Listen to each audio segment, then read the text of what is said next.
नमस्कार, दूरदर्शन किसान के लाइव फोन इन कार्यक्रम हेलो किसान में स्वागत आप सभी का। मैं हूं आपके साथ आदित्य शर्मा। किसान भाइयों बहनों, हमारे इस कार्यक्रम में हर दिन हम नए विषय आपके लिए लेकर आते हैं, जिसके संदर्भ में आपके पास कोई सवाल है वो आप हमसे पूछ सकते हैं हमारे टोल फ्री नंबर पर कॉल करके, हमारी ईमेल आईडी पर ईमेल करके। और आज के हमारे इस कार्यक्रम में किन विषयों पर होने वाली है चर्चा, आइए सबसे पहले आपको जानकारी देते हैं। आज के हमारे इस कार्यक्रम में हम बात करने वाले हैं रबी फसलों में खरपतवार नियंत्रण की। जी हाँ, रबी फसलों में खरपतवार नियंत्रण बहुत जरूरी है। इसके साथ ही हम आपको जागरूक करेंगे किसान उत्पादक संगठन के प्रति भी। बहुत ही अच्छा टॉपिक है ये कि किस तरह से आप किसान उत्पादक संगठन बना सकते हैं। इन दोनों ही विषयों पर चर्चा होगी और आपके पास कोई सवाल है वो आप हमसे साझा कर सकते हैं। आप हमें फोन कर सकते हैं। ईमेल हमारे फोन नंबर है 1800-113060, 1800-113061।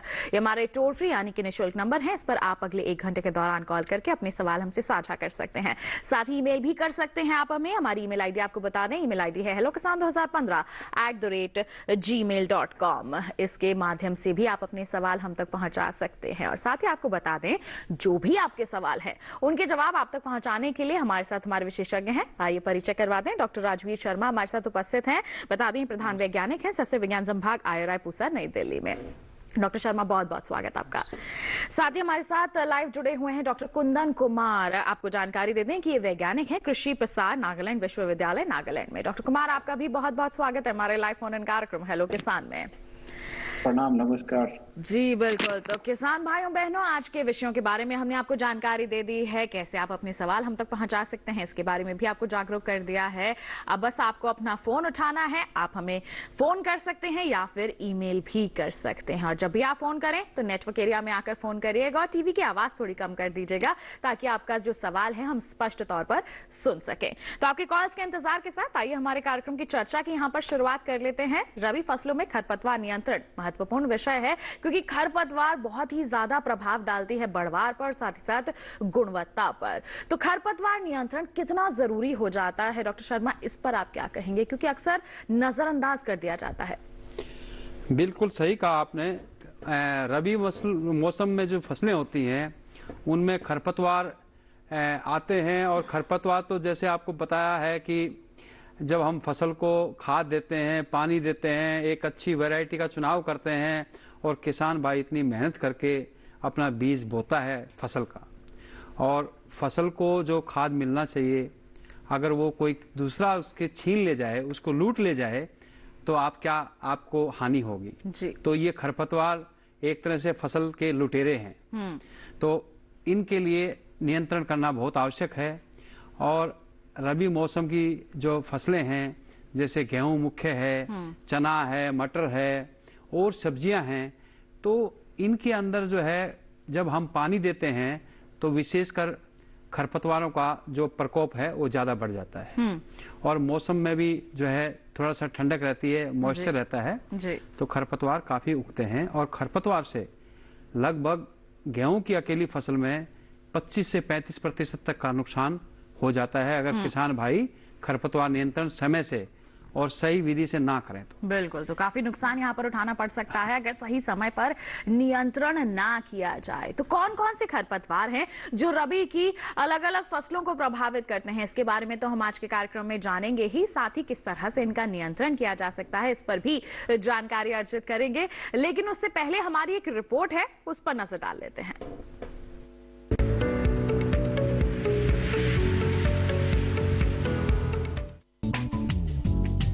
मौसम में अनुकूलता हो तो फसल के साथ साथ खरपतवार भी पनपने लगते हैं। रबी फसलों गेहूं, चना, सरसों, जौ, मटर, मक्का, अलसी, मसूर के खेत में उगने वाले खरपतवार फसल के हिस्से का पोषण ले लेते हैं, जिससे उत्पादन पर सीधा असर पड़ता है। विशेषज्ञ मानते हैं कि खरपतवार फसलों को मिलने वाली 47% नाइट्रोजन, 42% फास्फोरस, 50% पोटाश, 24% मैग्नीशियम और 39% कैल्शियम का उपयोग कर लेते हैं। इस समस्या से बचने के लिए किसानों को समय रहते खरपतवार नियंत्रण के लिए जरूरी कदम उठाने चाहिए। गेहूं में मुख्य रूप से गेहूं का मामा, कृष्ण नील, मोथा, बथुआ, हिरनखुरी, सैंजी, अंकरा, जंगली जई, जंगली पालक जैसे खरपतवार उगाते हैं। संकरी व चौड़ी पत्ती वाले खरपतवारों के लिए सल्फोसल्फ्यूरान 75 WP की 33 ग्राम मात्रा दवा को 600 से 800 लीटर पानी में घोलकर पहली सिंचाई के बाद लेकिन 30 दिन से पहले प्रति हेक्टेयर की दर से छिड़काव करें। जौ फसल में संकरी पत्ती वाले खरपतवार पर पेंडिमिथिलिन 3.5 लीटर या आइसोप्रोटोरॉन 1.25 किलोग्राम व चौड़ी पत्ती वाले खरपतवारों के लिए 2,4-D की 650 ग्राम मात्रा को बुआई के 30 से 35 दिन बाद पानी में घोल बनाकर छिड़काव करें। वहीं तिलहनी फसलों में खरपतवार नियंत्रण के लिए 20 से 25 दिनों में एक बार निराई गुड़ाई करें। रसायनों से नियंत्रण करने के लिए बुआई से पहले फ्लूक्लोरेलिन की 2.20 लीटर मात्रा का 600 से 800 लीटर पानी में घोल बनाकर प्रति हेक्टेयर की दर से छिड़काव करें। मक्का की फसल में नियंत्रण के लिए एट्राजिन की 1 से 1.5 किलोग्राम प्रति हेक्टेयर मात्रा का छिड़काव किया जा सकता है।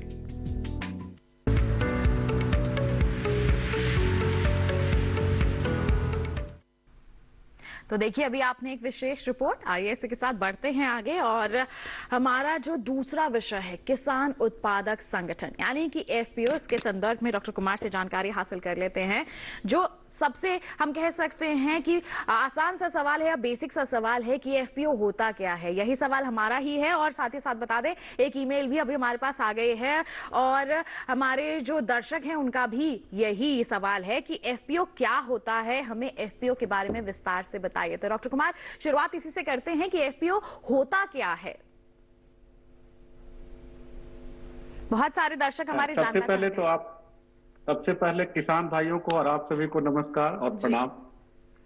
आज का जो चर्चा का जो विषय है वो है किसान उत्पादक संगठन, और हमारे किसान भाई इसका बहुत ही अच्छे तरीके से लाभ उठा सकते हैं, क्योंकि सरकार भी इस पे बहुत ध्यान दे रही है किसान उत्पादक संगठन बनाने में। जी, सरकार इसके लिए 3 एजेंसियां को, और अभी हम जस्ट रिसेंट इंफॉर्मेशन है उसमें और सारी एजेंसी।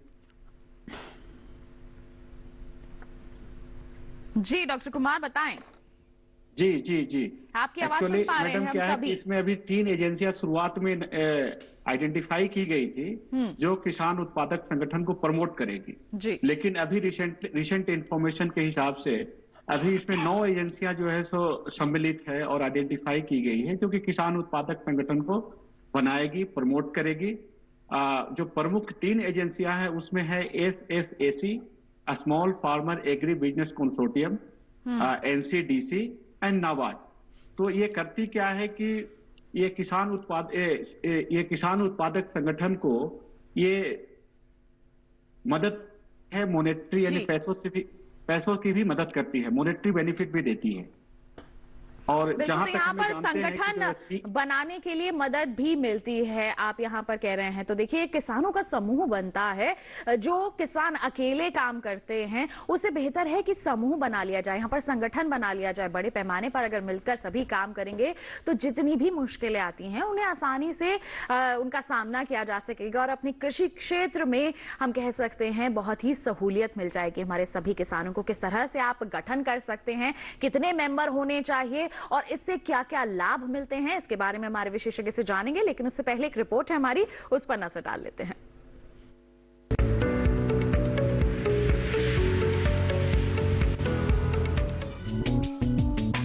तेजी से होने वाले विकास में जहां हम आगे बढ़ते जा रहे हैं, वहीं ग्रामीण क्षेत्रों में जोत का दायरा घटता जा रहा है। वर्तमान में छोटे और सीमांत किसानों की संख्या करीब 86% है। ऐसे में जब ये किसान अकेले खेती करके अपनी उपज को बाजार में ले जाते हैं तो उन्हें इसका ना तो वाजिब दाम मिल पाता है और ना ही किसी आपदा की स्थिति में समुचित सहायता। ऐसी परिस्थिति से बचने के लिए किसान समूह बनाए जाते हैं, जिन्हें किसान उत्पादक संगठन या FPO कहा जाता है। इसका दायरा बढ़ाने के लिए केंद्र सरकार ने हाल ही में 10,000 FPO बनाने की योजना शुरू की है, जिससे ज्यादा से ज्यादा किसानों को फायदा मिल सके। किसान उत्पादक संगठन यानी FPO किसानों का एक ऐसा समूह होता है जो फसल उत्पादन के साथ साथ कृषि से जुड़ी तमाम व्यावसायिक गतिविधियां चलाता है। इसमें FPO के माध्यम से किसान आसानी से अपनी फसल बेच सकते हैं। कृषि उपकरण के साथ साथ खाद, बीज और उर्वरक उचित दाम में मिलते हैं। प्रसंस्करण, भंडारण, परिवहन जैसी मदों में होने वाले खर्चों से किसानों को बचत होती है। FPO मूल्य संवर्धन के लिए छटाई, ग्रेडिंग, पैकिंग, प्राथमिक प्रसंस्करण जैसी गतिविधियां शुरू कर सकता है। एफपीओ के गठन से ग्रीन हाउस, कृषि मशीनीकरण, शीत भंडारण, कृषि प्रसंस्करण जैसी कटाई पूर्व और कटाई बाद के संसाधनों के उपयोग में सुविधा मिलती है। एफपीओ आदान भंडारों, कस्टम केंद्रों को शुरू कर अपनी व्यवसायिक गतिविधियों को बढ़ा सकते हैं। इस समय लघु कृषक कृषि व्यापार संघ और राष्ट्रीय कृषि एवं ग्रामीण विकास बैंक देश में किसान उत्पादक संगठनों के गठन और उनको बढ़ावा देने के लिए कार्य कर रहे हैं। साल 2023-24 तक कुल 10,000 एफपीओ का गठन किया जाना है। 5 साल के लिए हर एक किसान उत्पादक संगठन को सहायता दी जाएगी। हर एक एफपीओ में 50% छोटे, सीमांत और भूमिहीन किसान शामिल होंगे।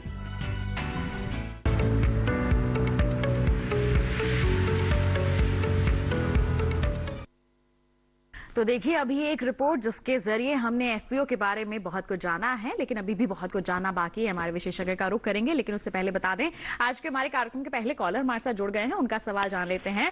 विपिन जी जुड़ गए हैं सागर मध्य प्रदेश से। हेलो हेलो मैम, नमस्कार, स्वागत आपका कार्यक्रम में। विपिन जी, क्या सवाल है आपका? जी मैम, मेरे 2 सवाल थे। पहला सवाल ये था कि किसान उत्पाद संगठन की शुरुआत कहाँ से की जाए, क्योंकि हमारे यहाँ तो काफी किसान है लेकिन ऐसा कोई संगठन अभी फिलहाल में नहीं है, तो इसकी शुरुआत कैसे करें, पहला सवाल ये था। दूसरा सवाल ये था मैम कि जो कृषि मंडियों की, भारत की किसी भी मंडी के में क्या दाम चल रहा है फसलों का, उसके लिए एक ऐप है, उस ऐप का नाम जानना है मैम कि वो ऐप कौन सा है जिसे हम डाउनलोड कर सकते हैं और भारत में किस मंडी में क्या भाव उसका हमें पता चल सके। Thank you. देखिए, ऐप का नाम तो मैं ही आपको बता देती हूँ। ई नाम ऐप है। आप देश की जितनी भी लिस्टेड मंडियां हैं उनका नाम आप नाम जान सकते हैं, और साथ ही साथ वहां पर कौन सी जिन्स का भाव चल रहा है उसको भी आप घर बैठे बैठे ही जान सकते हैं। बस आपको गूगल प्ले स्टोर पर जाना है, वहां पर ई नाम ऐप टाइप कीजिए, आपका ऐप खुल जाएगा, उसे इंस्टॉल कीजिए, उसमें रजिस्ट्रेशन करवाइए, आप सारी मंडियों का हाल उसमें जान सकते हैं। लगभग 100 से ज्यादा जो मंडियां हैं उसमें लिस्टेड हैं। और दूसरा आपका सवाल है कि एफपीओ की शुरुआत कहां से करनी है, तो डॉक्टर कुमार आपका रुख करना चाहेंगे। हमारे कॉलर जानना चाहते हैं कि किसान बहुत हैं, एफपीओ बनाना चाहते हैं, शुरुआत कैसे कर सकते हैं? जी मैडम, जैसा कि आपने बताया कि इनका हमारे जो किसान भाई हैं उनका ये सवाल है कि हम एफपीओ की शुरुआत कैसे करेंगे और कहां से करें। तो सबसे पहले तो इनको ये आइडेंटिफाई करना पड़ेगा कि हमें किस प्रोडक्ट के लिए, कुछ प्रोडक्ट तो उनको या किसी चीज के ऊपर ही वो बनाएंगे। तो जब वो आइडेंटिफाई कर लेंगे कि हमें किसी प्रोडक्ट के ऊपर, लाइक ऑर्गेनिक फार्मिंग हो या सोयाबीन, जैसे मध्य प्रदेश में पल्सेस का बहुत ही अच्छा प्रोडक्शन होता है, तो एक जब वो क्रॉप डिसाइड कर लेंगे तो उसके बाद वो किसानों को संगठित करेंगे। और किसान को संगठित करने के बाद, जैसा कि हम लोग जानते हैं कि मध्य प्रदेश ये प्लेन एरिया में आता है, मैदानी क्षेत्र में आता है, तो जब हमारे किसान भाई जो अभी हमारी सरकार जो लॉन्च की है, ये formation and promotion of 10,000 farmer producer organisation, यदि इस स्कीम का वो लाभ लेना चाहते हैं तो इस स्कीम के तहत उनको मिनिमम 300 फार्मर के साथ में किसान उत्पादक संगठन बनाएंगे। और इसके बनाने के लिए, और ये किसान उत्पादक संगठन जब वो बनाएंगे तो इसकी बहुत सारी प्रक्रिया होती है। तो इस प्रक्रिया में जैसे वो सीबीबीओ एक होता है, जो कि ये 3 एजेंसियां जो अभी आइडेंटिफाई की गई है उसके द्वारा इम्पैनल होती है। तो ये 3 एजेंसियां सीबीबीओ को नामित करती है, इम्पैनल करती है, और सीबीबीओ को हम लोग क्लस्टर बेस्ड बिजनेस ऑर्गेनाइजेशन बोलते हैं। और वो उनके एरिया में जाकर के, या वो अप्रोच भी कर सकते हैं अपने डिस्ट्रिक्ट मजिस्ट्रेट हो या नियरेस्ट केवीके हो या डिस्ट्रिक्ट एग्रीकल्चर ऑफिस हो, वहां पे जाकर के अप्रोच कर सकते हैं कि हम लोग इस प्रोडक्ट के ऊपर, एक हमारी ये जो है प्रोडक्ट है, कमोडिटी है, हम इसके ऊपर किसान उत्पादक संगठन बनाना चाहते हैं जी। तो उसके बारे में वो विशेष जानकारी देंगे। मिनिमम जो रिक्वायरमेंट होती है वो मैदानी भागों में 300 किसानों के साथ होती है। जी बिल्कुल। तो यहाँ पर देखिए, अगर आपको किसान उत्पादक संगठन बनाना है, शुरुआत करनी है, तो पहले आपको प्रोडक्ट यहाँ पर डिसाइड करना होगा, उसके पश्चात आप पूरी प्रक्रिया जो है उसकी शुरुआत कर सकते हैं। बता दें, मधुबनी बिहार से विवेकानंद ठाकुर जी फोन लाइन पर जुड़ गए हैं, जान लेते हैं उनका सवाल क्या है। हेलो हेलो हेलो जी नमस्कार, स्वागत आपका कार्यक्रम में। क्या सवाल है आपका? नमस्कार सर, नमस्कार सर। सवाल मेरा ये है, जो मसूर का पौधा जो है सो फूल आ ही रहा है और पीला होके वो सूख रहा है। मशरूम का पौधा? हाँ, मसूर का मसूर का जो पौधा है वही हम सोच रहे थे कि मशरूम में पौधा कहाँ से आया, माफ कीजिएगा। मसूर का जो पौधा है उसका फूल आ रहा है और सूख रहा है, क्या कहेंगे? पीला हो रहा है, पौधा पीला हो रहा है, क्या कहेंगे आप? ऐसा है ठाकुर जी, जो है मसूर का पौधा एक तो तब सूखता है जब नीचे मिट्टी में दीमक का कुछ प्रकोप हो, कुछ उसमें गलन की कोई बीमारी हो नीचे, एक तो जड़ में हो सकती है, दूसरा दीमक की वजह से पौधा सूखता है। बिल्कुल, तो दीमक की यहाँ पर समस्या हो सकती है, तो ऐसे में आप जांच जरूर कर लीजिए और हम तो आपको यही सिफारिश देंगे या फिर आपको सलाह देंगे कि आप नजदीकी जो भी कृषि विज्ञान केंद्र है वहां का भी रुख कर सकते हैं। वहां के वैज्ञानिक को बुला सकते हैं अपने खेत में, वो पूरा परीक्षण कर लेंगे, उसके अनुसार ही आप फिर जो बचाव या फिर कहीं नियंत्रण के उपाय हैं वो कर सकते हैं। तो आपने जान लिया कि किस तरह की समस्या हो सकती है और आपको क्या करना है। ऐसी ही और भी महत्वपूर्ण जानकारियां हैं जो हम आप तक पहुंचाएंगे, लेकिन एक छोटे से ब्रेक के बाद कहीं मत जाइए, देखते रहिए हमारा लाइव फोन इन कार्यक्रम हेलो किसान और बने रहिए दूरदर्शन किसान पर।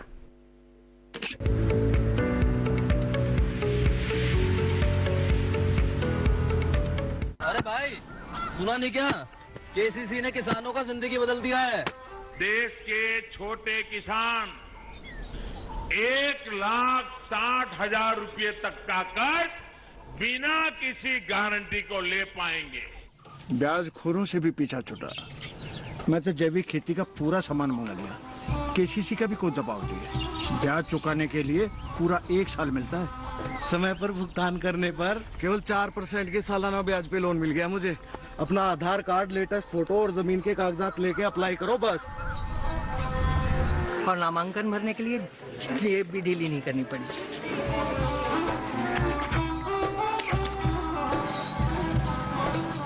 चाचा, उधार चुकाने के 24 घंटे के बाद उतने ही पैसे वापस निकाल सकते हैं। केसीसी ने किसानों की जिंदगी वाकई बदल दी है। तो आप भी किसान क्रेडिट कार्ड अपनाएं और सहजता से ऋण पाएं।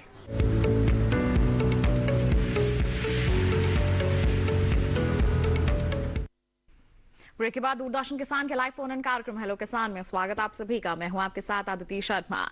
तो आज हम बात कर रहे हैं रबी फसलों में खरपतवार नियंत्रण की और साथ ही साथ किसान उत्पादक संगठन की। कोई सवाल है आपके पास, आप हमें फोन कर सकते हैं 1800-1130-660 और 1800-1130-661 हमारे टोल फ्री नंबर हैं, और साथ ही आप हमें ईमेल भी कर सकते हैं। ईमेल आईडी क्या है हमारी बता दें आपको, hellokisan2015@gmail.com हमारी ईमेल आईडी है। इस पर आप हमें ईमेल कर सकते हैं, अपने सवाल हम तक पहुंचा सकते हैं। बता दें इस वक्त भी एक कॉलर जुड़े हुए हैं गोंडा उत्तर प्रदेश से, आनंद प्रताप सिंह। जान लेते हैं उनका सवाल। हेलो। हाँ नमस्कार मैम। जी नमस्कार। हम जानना चाहते हैं कि किसान उत्पादन संगठन से जुड़ने से प्रमुख नियम क्या है और जुड़ने से क्या क्या लाभ मिल सकते हैं, इसके बारे में जानकारी दे दीजिए। बिल्कुल, इसका भाग हम कैसे बन सकते हैं और इससे अगर हम जुड़ जाते हैं तो क्या लाभ मिल सकते हैं। डॉक्टर कुमार क्या कहेंगे आप?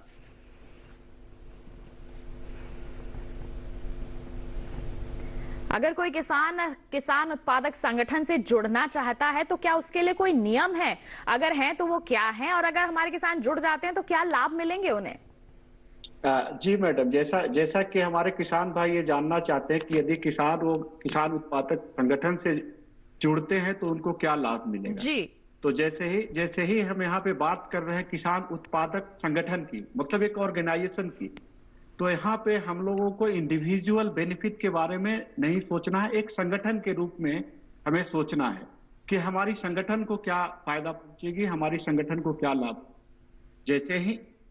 जैसे ही उनके संगठन को लाभ होगा तो स्वाभाविक है कि इंडिविजुअल किसान हो गए उनको भी इससे बहुत ही ज्यादा फायदा होगा।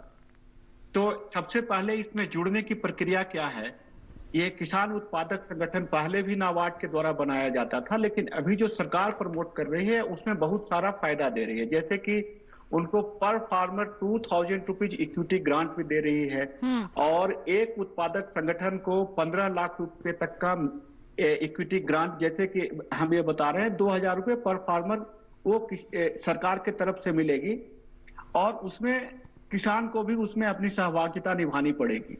तो इस तरह से किसान उत्पादक संगठन मजबूत होगा, और ये जब उनकी एक जस्ट लाइक एक कंपनी के तरह ये बनेगी।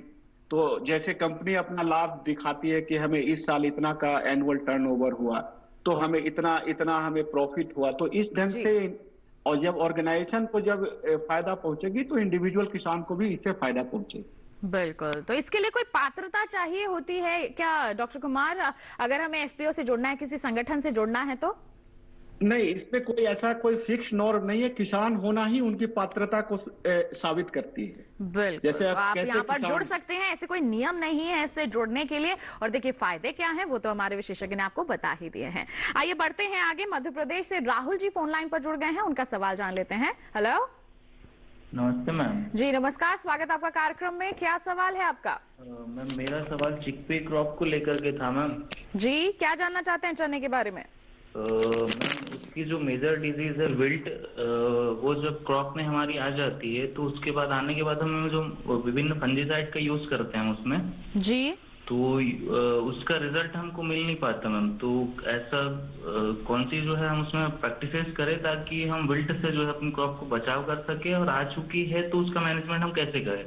बिल्कुल, चने में उखटा रोग जो है उसका कुछ ऐसा है राहुल जी, मैं तो वैसे विशेषज्ञ खरपतवार नियंत्रण का हूँ, लेकिन विल्ट जैसी समस्याएं चने में ये कॉमन है, कई फसलों में आती है। तो इसके लिए पहले तो सीड ट्रीटमेंट करके आप अगर चना लगाएंगे, सोइंग करेंगे तो कई फंजीसाइड से तो अच्छी तरीके से ट्रीट कीजिए, तब सोइंग करेंगे तो इसका इंसिडेंस जो है कम होगा। क्योंकि विल्ट का जो इंसिडेंट होता है कई बार टेम्परेचर से भी ताल्लुक रखता है, और जैसे फ्रोस्ट वगैरह ज्यादा हो गया तब विल्टिंग का समस्या आ जाती है।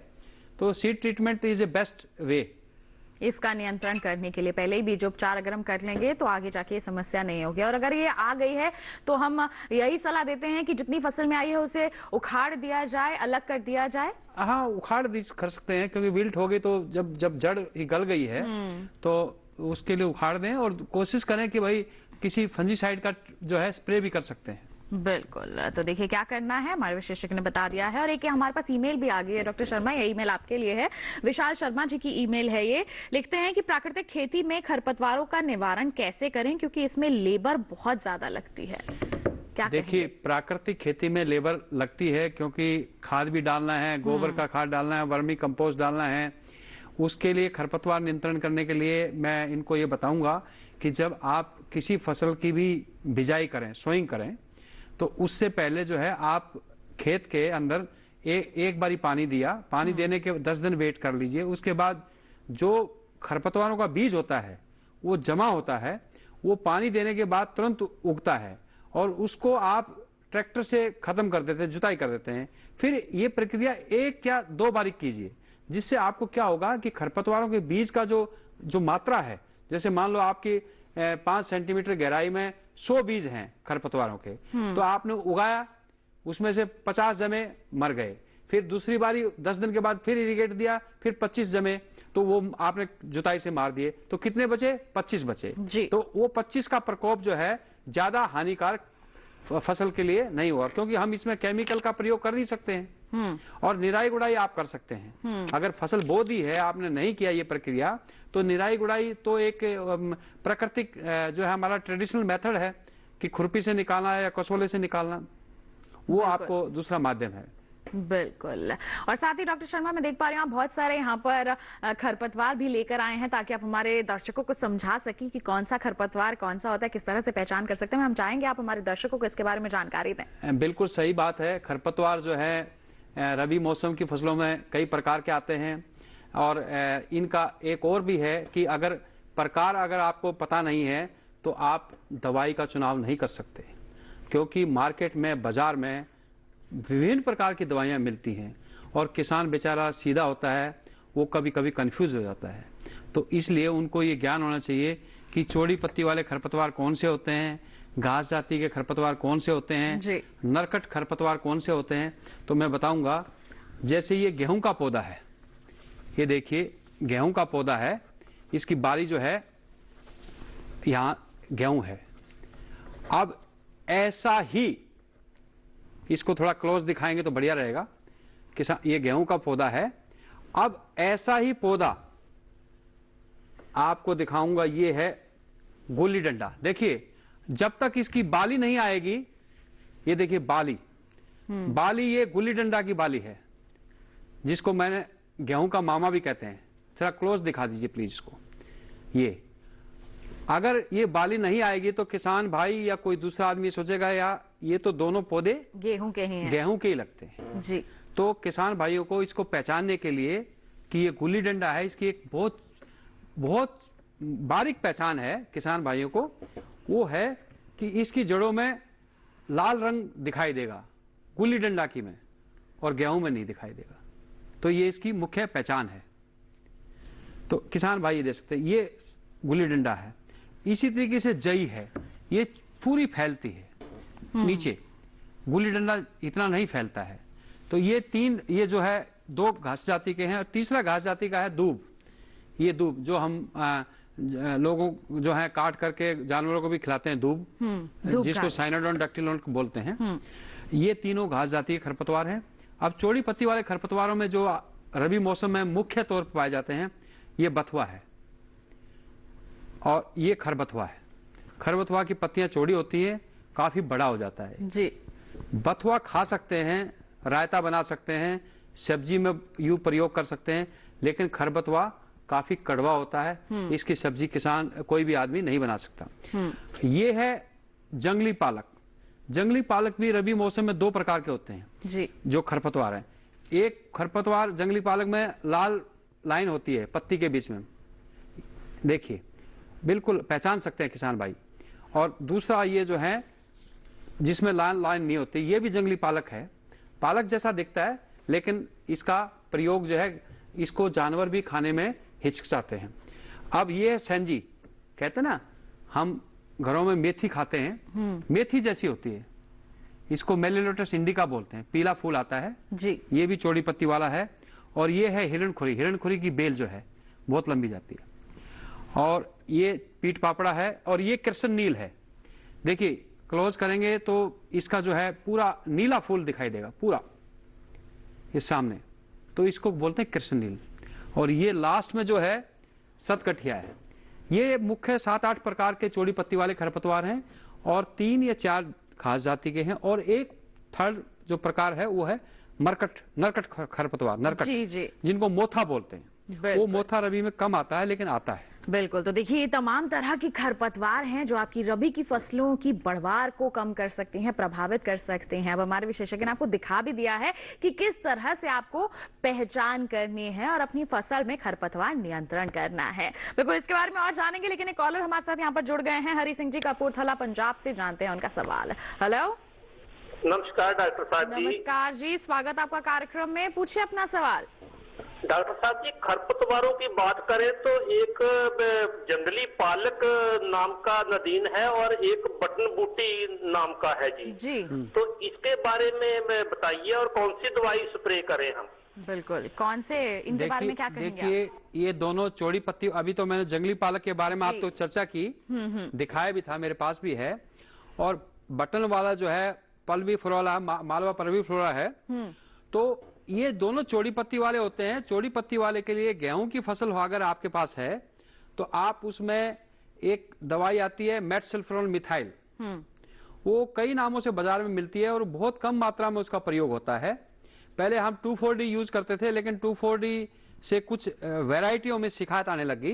तो 2,4-D के बाद कुछ फसल जो है आपकी कॉटन वगैरह, जो कपास वगैरह लेने में दिक्कत आती थी, तो इसलिए 2,4-D आजकल कम प्रयोग करते हैं। 2,4-D की जगह मेटसल्फोन मिथाइल थोड़ी मात्रा में होती है, 4 से 6 ग्राम 2.5 एकड़ के लिए आप मात्रा लें, और 300 से 400 लीटर पानी में इसका घोल बनाएं, और घोल बना करके जब गेहूं की फसल आपकी 25 से 35 दिन के अंदर इसका छिड़काव करेंगे, तो सारे चौड़ी पत्ती वाले खरपतवार, जिसमें बटन की बात आ गई, जंगली पालक आ गया, बथुआ आ गया, खरबथुआ आ गया, सबका नियंत्रण आसानी से किसान भाई कर सकते हैं। बिल्कुल। तो आपके सवाल का जवाब भी हरि सिंह जी आप तक हमारे विशेषज्ञ ने पहुंचा दिया है, और ऐसी ही महत्वपूर्ण जानकारियों का सिलसिला जो है आगे भी जारी रखेंगे।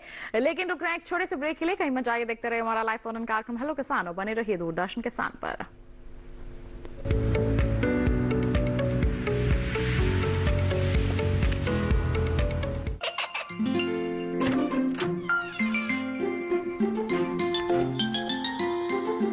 ये क्या हो रहा है? काशवी, इतने कम मार्क्स? काशू बेटा पढ़ा करो, पढ़ोगी नहीं तो आगे कैसे बढ़ोगी? मम्मा मैं भी तो आपसे यही कहना चाहती हूँ, पढ़ा करो। आप पढ़ोगे नहीं तो आगे कैसे बढ़ोगे? मतलब? वो देखो। सिर्फ बैक पर छपा ऑर्गेनिक नहीं, ऑर्गेनिक का निशान पहचानिए। पीजीएस ऑर्गेनिक का ये लोग उन किसानों की पहचान है जो आज भी परंपरागत विधि से रसायन मुक्त खेती कर आपके लिए शुद्ध फसल उपजा रहे हैं। अब समझे मम्मा, अगर मैं प्योर ऑर्गेनिक फूड नहीं खाऊंगी तो अच्छे मार्क्स कहाँ से लाऊंगी? अच्छा बच्चों, जैविक खेती की इस मुहिम को आगे बढ़ाइए, शुद्ध ऑर्गेनिक अपनाइए।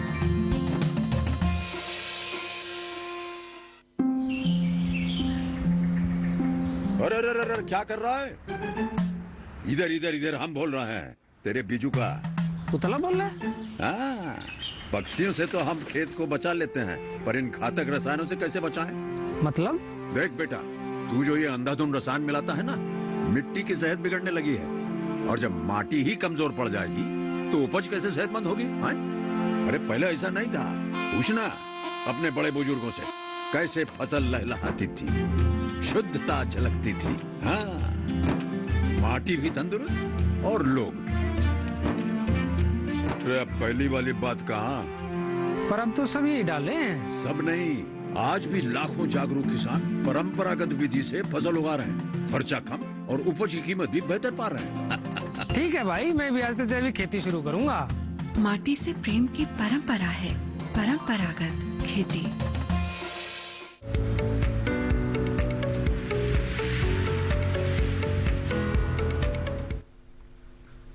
ब्रेक के बाद दूरदर्शन किसान के लाइव फोन इन कार्यक्रम हेलो किसान में आप सभी का फिर से स्वागत। लगातार हमारी चर्चा जारी है रबी फसलों में खरपतवार नियंत्रण और किसान उत्पादक संगठन के बारे में। आपके पास कोई सवाल है तो जल्दी से अपना फोन उठा लीजिए। आप हमें कॉल करके अपने सवाल साझा कर सकते हैं, साथ ही आप हमें ईमेल भी कर सकते हैं। ईमेल आईडी है hellokisan2015@gmail.com। और इस वक्त बता दें कर्नाटक से शिवानंद जी फोन लाइन पर जुड़े हुए हैं, आइए उनका सवाल जान लेते हैं। हेलो, नमस्ते मैडम जी। जी नमस्कार। कर्नाटक से शिवानंद बात कर रहा हूँ। हमारे यहाँ किसानों का संगठन इधर नहीं है, और कुछ जगह पर किसानों का संगठन बनाई गई है, और इनका इंफॉर्मेशन कहाँ पर मिलेगा? हम भी उनसे जुड़ना चाहते हैं, इसलिए किसानों का संगठन कहाँ पर रहता है और कर्नाटक में इधर है क्या है, सब पूछने के लिए मैंने कॉल किया है। बिल्कुल, किसान उत्पादक संगठन कर्नाटक के बेलगाम से आप बात कर रहे हैं। डॉक्टर कुमार, क्या कहेंगे आप? हमारे किसान जुड़ना चाहते हैं, क्या कर सकते हैं, कहाँ संपर्क करें? जी एक बार और भी रिपीट करेंगे क्या इस प्रश्न को? बेलगाम कर्नाटक से बात कर रहे हैं हमारे कॉलर, एफपीओ से जुड़ना चाहते हैं, तो अपने क्षेत्र में कहाँ का ये रुख कर सकते हैं, किस तरह से ये संपर्क कर सकते हैं? जी मैडम, एक्चुअली ये एफपीओ के लिए सबसे पहले तो वहाँ पहले भी बता चुके हैं कि जो हमारे डिस्ट्रिक्ट मजिस्ट्रेट है उस ऑफिस में भी जाकर के इस स्कीम के तहत हम अभी जो बात कर रहे हैं, अभी जो सरकार जो अभी ये स्कीम लाई है formation and promotion of farmer producer organisation, तो इसके तहत उनको जानकारी डिस्ट्रिक्ट मजिस्ट्रेट ऑफिस पे भी मिलेगी, आपको ये डीएओ के ऑफिस में भी मिलेगी, और कृषि नियरेस्ट जो होगा प्रत्येक जिला में एक कृषि विज्ञान केंद्र है, वहां भी इसके बारे में जानकारी मिल जाएगी। अब ये बात हो जाती है मैडम कि ये जब किसान संगठन बनाएंगे तो कर्नाटक का भी इलाका है वो ज्यादातर मैदानी भागों में ही कंसीडर किया जाता है जी, तो वहां पे ये 300 किसानों के साथ किसान उत्पादक संगठन बना सकते हैं। और जब हम इस स्कीम की बात कर रहे हैं तो इस स्कीम में हमारी सरकार जो है किसान उत्पादक संगठन को 3 वर्षों तक 18 लाख रुपए की सहायता प्रदान करेगी। वो डिफरेंट तरीका है, डिफरेंट फॉर्म है, जैसे 2 अपॉइंटमेंट देगी, उस अपॉइंटमेंट में एक सीईओ चीफ एग्जीक्यूटिव ऑफिसर होंगे, अकाउंटेंट होंगे, ऑफिस रेंट के लिए 48,000 पर एनएम देगी, फिर आपको यूटिलिटी के लिए इलेक्ट्रिसिटी चार्जेज, अदर चार्जेज जो भी होती है उसके लिए सरकार देगी। यानी सब मिलाकर के किसान उत्पादक संगठन को हमारी सरकार जो है जब वो इस स्कीम का लाभ उठाना चाहते हैं तो 18 लाख रुपए की मदद 3 सालों में देगी। बिल्कुल, तो देखिए आपको पूर्ण जानकारी यहाँ पर मिल गई है शिवानंद जी, कहाँ आपको संपर्क करना है। भिंड से हमारे साथ ब्रजेश जी फोन लाइन पर जुड़ गए हैं, भिंड मध्य प्रदेश से। हेलो जी, नमस्कार, स्वागत आपका कार्यक्रम में। क्या सवाल है आपका?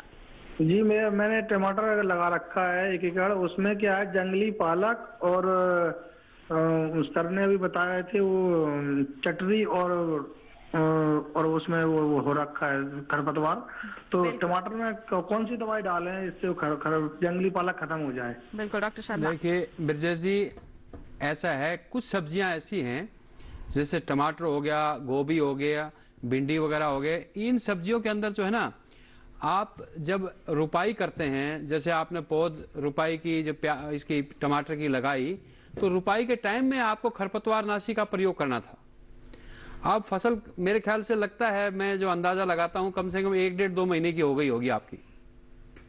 इनसे संपर्क टूट गया है डॉक्टर शर्मा। तो उसलिए आप जो है निराई गुड़ाई द्वारा खरपतवार निकालो, लेकिन जब अगली बारी टमाटर लगाएं तो रुपाई से पहले या रुपाई के 1 दिन बाद जो है एक दवाई आती है जिसका नाम है पेंडिमिथिलिन, उसकी 1 किलो मात्रा 2.5 एकड़ के लिए आप लें और 500 लीटर पानी में घोल बनाकर रुपाई के 1 दिन पहले आप पूरे खेत में समतल रूप से स्प्रे कर दें और फिर रुपाई कर दें, या रुपाई के थोड़े दिन मतलब 10-12 घंटे के बाद ही दवाई छिड़क दें, तो ऐसे खरपतवार नहीं आएंगे। बिल्कुल, तो आपको क्या करना है ब्रजेश जी, हमारे विशेषज्ञ ने आपको जानकारी दे दी है। और इस वक्त एक ईमेल हमारे पास आ गया है झारखंड से प्रकाश वर्मा जी का, और डॉक्टर कुमार ये ईमेल जो है आपके लिए है। लिखते हैं कि ई नाम रजिस्ट्रेशन में एफपीओ का रजिस्ट्रेशन ऑनलाइन करते समय कैंसिल चेक और आधार कार्ड स्कैन कर अपलोड करने को कहा जाता है, तो क्या इसमें ठगी का शिकार होने की संभावना है? क्या कहेंगे? कैंसिल चेक और आधार कार्ड की कॉपी अपलोड करने की मांग होती है। जी मैडम, एक्चुअली इनको हम सलाह देंगे कि जब वो ये कहां से जुड़े हैं, एफपीओ जब वो बनाए हैं तो किसके थ्रू बनाए? क्या कोई सीबीबीओ जो है वो इस पे बनाने में इनको सहायता करने में आगे आई है? तो ये सब चीजों के बारे में वो सीबीबीओ से ही, यदि क्लस्टर बेस्ड बिजनेस ऑर्गेनाइजेशन से यदि जानकारी ले तो ज्यादा बेहतर होगा, क्योंकि आजकल बहुत सारे फर्जी केसेस भी होती है जो कि पैन कार्ड, आधार कार्ड और ये सब तरह की चीज मांगती है। तो इसके लिए ये अपने जो सीबीबीओ के तहत ये प्रमोट किया गया है एफपीओ, तो उनके संपर्क में रहें और उनकी बातों को मानें। बिल्कुल, तो जो यहाँ पर प्रमाणित हैं उन्हीं का आप संपर्क करें। यहाँ पर सीबीबीओ का रुख कर सकते हैं, उनसे आप जानकारी साझा कर सकते हैं, जो आपको कहेंगे आप उसी के अनुसार आगे चलेगा। क्योंकि हो रही है ऐसी ठगी, तो आप बहुत अच्छी बात है कि आप जागरूक हो रहे हैं, यहाँ पर जानकारी हासिल करना चाहते हैं, क्योंकि हर क्षेत्र का, हर एफपीओ का एक अलग अलग नियम कानून होता है, तो आप अपने क्षेत्र के अनुसार आगे यहाँ पर बढ़ सकते हैं जानकारी लेने के बाद। एक और कॉलर हमारे साथ यहाँ पर जुड़ गए हैं, उनका हम सवाल जान लेते हैं। हेलो सकल देव जी, आवाज मिल रही है आपको? जी नमस्कार, स्वागत आपका कार्यक्रम में, पूछिए अपना सवाल। क्या जानना चाहते हैं आप? मेरा सर जानना यही है कि जो सरसों में जो सर फूल जो है से झड़ गया है, तो उसमें गांठ में है ना, गाछ में पौधा में गलुआ धर लिया है, फफूंदनाशक जिसको बोलते हैं सर। तो सर उसमें अब तो सीजन अब खत्म हो गया सर, अब उसमें क्या करना है कि वो अगला सीजन से लगेगा नहीं? पहले बोल दीजिए, पहले से उसको दवाई के छिड़काव करते हैं कि जैसे उस समय में मट्टी में मिलाना है दवाई, इस सब की जानकारी दीजिए थोड़ा। तो कौन सी फसल में लगा है? जैसे सर सरसों में गलुआ लग गया है, फूल है।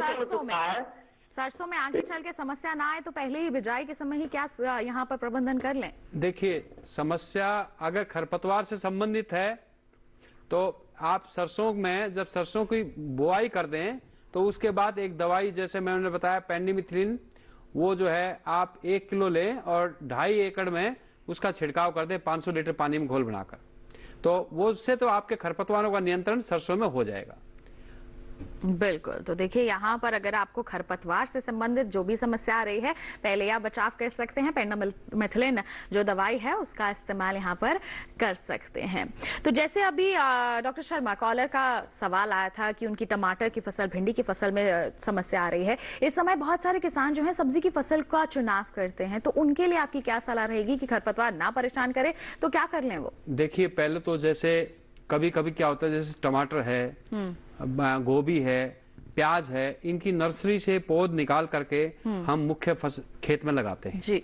जब नर्सरी की उखाड़ते हैं तो कभी कभी पौधों के साथ भी कुछ खरपतवारों के पौधे जो है नर्सरी से मेन खेत में आ जाते हैं। तो नर्सरी की पौध जो लेके आए तो ध्यान से लेके आए। दूसरी बात, और जब खेत तैयार करें तो आप, मैंने जैसे बताया, पेंडामिथिलिन दवाई का जो है पहले रुपाई से पहले भी आप छिड़काव कर सकते हैं। वही मात्रा 1 किलो और 2.5 एकड़ के लिए। मेरी मात्रा जो है 2.5 एकड़ के लिए है प्रति हेक्टर। कोई कंफ्यूज ना हो किसान भाई, क्योंकि 1 किलो पेंडामिथिलिन जो आप लेंगे वो 2.5 किलो के लिए, 2.5 एकड़ के लिए स्प्रे करना है। और 500 लीटर पानी में घोल बना करके रुपाई के पहले भी पूरे खेत में छिड़काव कर दें समान रूप से। और अगर मान लो आपने रुपाई कर दी सुबह और फिर हल्का पानी लगा दिया, तो उसके हल्का पानी लगाने के बाद जो है अगले दिन, जैसे आज रुपाई की, शाम को पानी हल्का लगाया, रुपाई के बाद हल्के पानी की आवश्यकता, चाहे प्याज की फसल हो, चाहे गोभी की हो, चाहे टमाटर की हो, चाहे बैंगन की हो, तो उसमें करना पड़ता है। तो वो आप दवाई का छिड़काव कर सकते हैं। तो इस तरीके से जो है आपकी सब्जियों की फसलों में ना खरपतवार जो है कम से कम 25 से 35 दिन तक नहीं आएंगे। बिल्कुल। तो देखिए आपको इस तरह से प्रबंधन कार्य यहाँ पर करने हैं। इस वक्त बिहार से ब्रिजमोहन जी फोन लाइन पर जुड़ गए हैं। उनका सवाल आइए जान लेते हैं क्या है। हेलो हेलो हेलो ब्रिजमोहन जी, आवाज मिल रही है आपको? हाँ जी जी, नमस्कार, स्वागत आपका कार्यक्रम में। क्या सवाल है आपका? हाँ मैडम, मेरा सवाल ये था कि हमने प्याज की फसल बोई है जी। हेलो, आपने प्याज लगाया है, क्या समस्या आ रही है उसमें? हाँ, प्याज लगाते वक्त हमने पेंडामिथिलिन का छिड़काव किया था, फिर भी घास, खरपतवार, जो कांग्रेस गाजर टाइप का जो पत्ता होता है ना घास का, वो उग गया है। अब क्या करें? बिल्कुल, क्या कहेंगे डॉक्टर शर्मा? देखिए आपने पेंडामिथिलिन का छिड़काव किया था प्याज में, तो अगर मान लो उसमें, देखिए प्याज की फसल में पानी कई बार देना पड़ता है, और पेंडामिथिलिन दवाई जो है वो 25 से 30 दिन तक जो है खरपतवार को नियंत्रण करती है। आपने छिड़काव करते समय शायद कहीं 1-2 जगह रह गया होगा जहां वो आपका जो गाजर घास जैसा पत्ता निकल गया होगा। अब उसको एक बात है, उसके बाद दोबारा भी आप उसमें पेंडामिथिलिन दवाई का छिड़काव कर सकते हैं, लेकिन उसमें खरपतवार नहीं होने चाहिए। तो 25 दिन तक खरपतवार आप पेंडामिथिलिन से दवाई से रोको, फिर भी पेंडामिथिलिन दवाई का छिड़काव दोबारा भी कर सकते हैं। बिल्कुल। तो क्या करना है आपको, हमारे विशेषज्ञ ने आपको बता दिया है। आइए इसी के साथ प्याज की यहाँ पर खासतौर पर बात हो रही है, क्योंकि सवाल हमारे किसान भाई का प्याज के संदर्भ में ही था। इसी के साथ बढ़ते हैं आगे। डॉक्टर कुमार, अब मैं आपका रुख यहाँ पर करना चाहूंगी। आप लगातार बता रहे हैं हमारे जो किसान हैं अगर एफपीओ से जुड़ना चाहते हैं तो क्या कर सकते हैं, किस तरह के उन्हें यहाँ पर लाभ मिल सकते हैं। हम आपसे जानना चाहेंगे कि सरकार का लक्ष्य है 10,000 के करीब एफपीओ तैयार करने का, अभी तक के आंकड़े क्या बताते हैं? जी हेलो जी, डॉक्टर कुमार, आवाज मिल रही है आपको? जी हाँ, आपकी आवाज मिल रही है मैडम। बिल्कुल। अभी तक क्या है, ये 2 वर्षों से ये जब सरकार इसको जब लाई है तो प्रत्येक वर्ष 1500 मिनिमम टारगेट रखती है जी, कि मिनिमम हमको 1500 एफपीओ को प्रमोट करना है। और जहां तक हम जब जानते हैं कि कितनी पहुंची है और कितना आंकड़ा जब ये आ चुका है, तो लगभग हम मान के चलते हैं कि करीब करीब 1700 से 1800 एफपीओ सरकार के द्वारा अभी तक बना दी गई है। ये एक अनुमानित आंकड़ा है एफपीओ के बारे में। और हम अभी जो है एफपीओ के बारे में चर्चा कर रहे थे, तो थोड़ा हम ये थोड़ा जो है हम हिली एरिया के बारे में थोड़ा चर्चा कर लें, क्योंकि ये जो 300 किसानों के साथ जो एफपीओ बनाने की जो क्राइटेरिया है वो हिली एरिया में ऐसा नहीं है।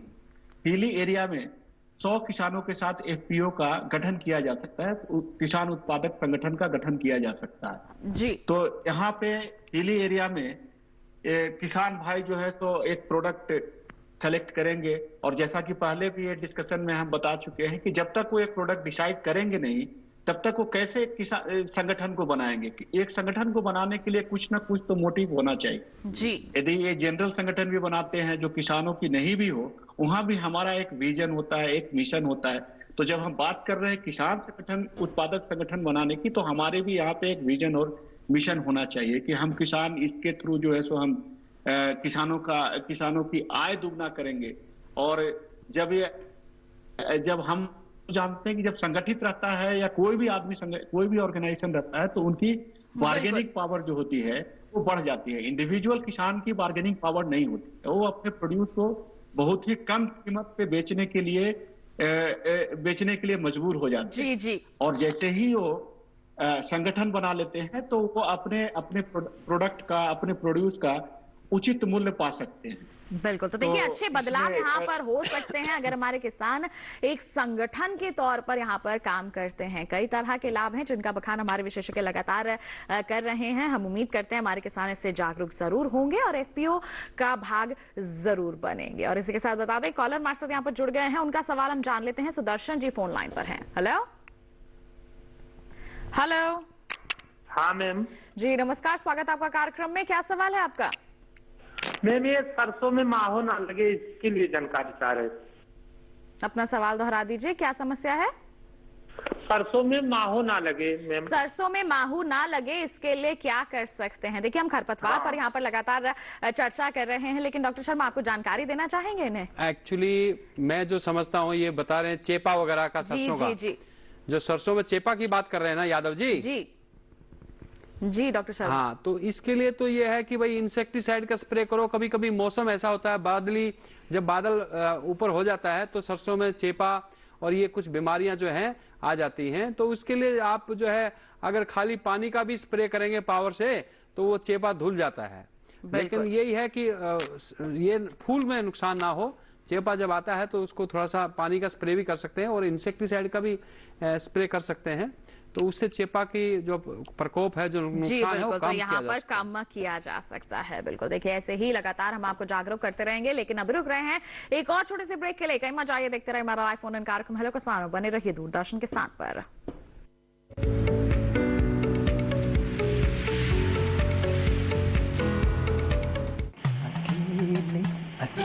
अरे वाह भैया, अकेले अकेले। अरे तू भी ले, पर खाएगा कैसे? मैं ऑर्गेनिक खेती की बात कर रहा रे बेटे।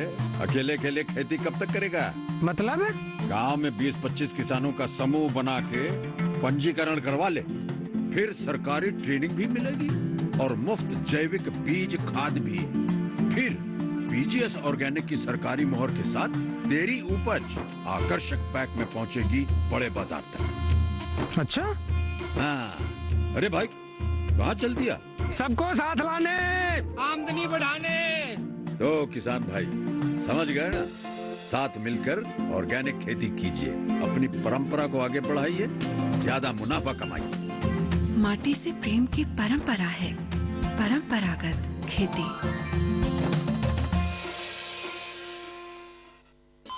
अरे सुन तो।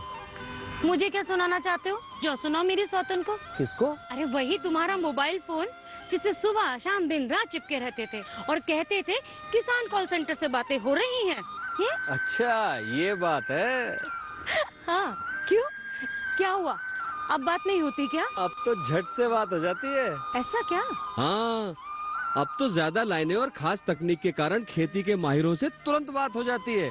और अगर कभी लाइन व्यस्त हो तो अपनी समस्या फोन पर रिकॉर्ड करा दो, वहाँ से फोन आ जाता है और समस्या की हल का मैसेज भी आ जाता है।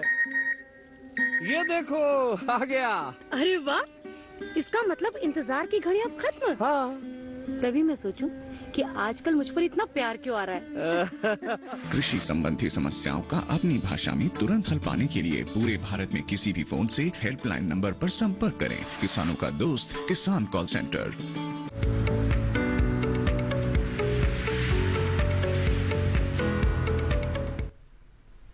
ब्रेक के बाद दूरदर्शन किसान के लाइव फोन कार्यक्रम हेलो किसान में आप सभी का फिर से स्वागत। लगातार हम बात कर रहे हैं रबी फसलों में खरपतवार नियंत्रण और एफपीओ के बारे में। कोई सवाल है आपके पास तो जल्दी से हम तक पहुंचा दीजिए, अब समय बहुत कम रह गया है।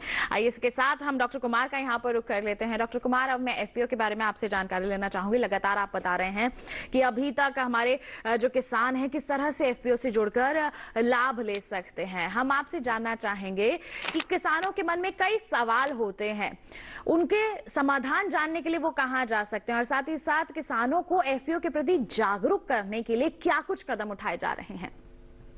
जी हाँ मैडम, किसानों के मन में जो एफपीओ को लेकर के जो सवाल है उसके लिए वो अपने नियरेस्ट कृषि विज्ञान केंद्र में भी जाकर के या उनके डिस्ट्रिक्ट में यदि कोई एग्रीकल्चर यूनिवर्सिटी है तो वहां पर भी जाकर के ये किसान उत्पादक संगठन के बारे में विस्तृत जानकारी ले सकते हैं। जी बिल्कुल। तो देखिए यहाँ पर जहां तक हम बात करते हैं और पहले भी डिस्कस कर चुके हैं कि इसमें हमारे किसान भाई को किसान उत्पादक संगठन बनाने के लिए आगे आना चाहिए, क्योंकि जब सरकार आगे आ रही है तो हम और सरकार आगे आएगी और किसान आगे नहीं आएंगे तो ये स्कीम जो है उतना सक्सेस नहीं होगा। तो हमारे किसान भाई जो है वो आगे आए, किसान उत्पादक संगठन बनाए और इस लाभ का वो फायदा, ये जो सरकार की जो स्कीम है इसका वो फायदा उठाए। इसके तहत वो बहुत सारा कार्य कर सकते हैं, जैसे कि वो मशीनरी जो भी है, फार्म इम्प्लीमेंट्स है, उसको भी किसान उत्पादक संगठन के तहत यदि खरीदेंगे तो उनको भी उसमें भी उनको सब्सिडी दी जाएगी। अभी ड्रोन टेक्नोलॉजी जो आई है तो ड्रोन खरीदने में भी यदि कोई इंडिविजुअल फार्मर खरीदता है तो उसको वहां पे बहुत ही कम सब्सिडी दी जाती है और वो यदि एफपीओ खरीदता है तो वहां पे उसको ज्यादा सब्सिडी दी जाती है। तो इस तरह से एफपीओ बना करके अपने संगठन को, अपने आप को, अपने इलाके को और हम ये कह सकते हैं कि अपने देश को आगे कर सकते हैं। तो इसमें किसान भाइयों की सहभागिता है बहुत ही जरूरी है, क्योंकि बिना किसान भाई आगे आए, वो आगे आएंगे तभी हमारा किसान उत्पादक संगठन सफल होगा और इस तरह से सफलता की ओर आगे चलते जाएगा। बिल्कुल। तो जब हमारी सरकार आगे बढ़ रही है तो ऐसे में हम किसानों का भी दायित्व बढ़ जाता है कि उन्हें भी आगे बढ़ना चाहिए, तभी तो जो भी कदम उन्नति की राह पर बढ़ाए जा रहे हैं वो सफल हो पाएंगे। डॉक्टर कुमार, बहुत बहुत धन्यवाद देना चाहेंगे, आप हमारे साथ जुड़े, आपने इतनी अहम जानकारियां साझा की, सभी किसानों को एफपीओ के प्रति जागरूक किया। बहुत बहुत धन्यवाद आपका हमारे साथ जुड़ने के लिए। धन्यवाद। साथ ही अंतिम सवाल डॉक्टर शर्मा आपसे, कम शब्दों में चाहूंगी मैं आपसे जवाब, क्योंकि समय मेरे पास काफी कम है। रबी फसलों में खरपतवार नियंत्रण के संदर्भ में एक सलाह हमारे किसानों तक आप पहुंचाइए जरूर।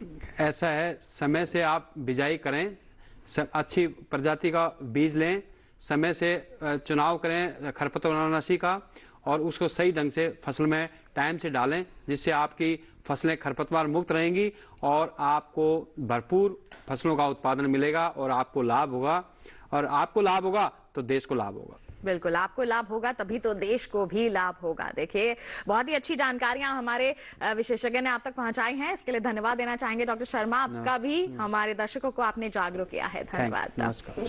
तो किसान भाइयों बहनों, रबी फसलों में खरपतवार नियंत्रण के बारे में आपने जान लिया है और साथ ही एफपीओ क्या है, कैसे आप जुड़ सकते हैं, इसके बारे में भी आप जागरूक हो गए हैं। उम्मीद करते हैं तमाम जानकारियां आपके लिए फायदेमंद साबित हुई होंगी। ये तो हो गई आज के कार्यक्रम की बात। अब अगले कार्यक्रम में क्या विषय हम लेकर आने वाले हैं, आइए आपको बता देते हैं। अगले कार्यक्रम में बात होगी मोटे अनाज की खाद्य प्रसंस्करण की। जी हां, इस पर हम विस्तार से चर्चा करेंगे और साथ ही साथ हम आपको बताएंगे प्रमुख फूलों की खेती के बारे में। दोनों ही अहम विषय हैं, इनके बारे में आपके पास कोई भी सवाल है, कोई जानकारी हासिल करना चाहते हैं तो वो आप हमसे पूछ सकते हैं। सवाल पहुंचाइए हम तक, ईमेल कीजिए हमें hellokisan2015@gmail.com हमारी ईमेल आईडी है।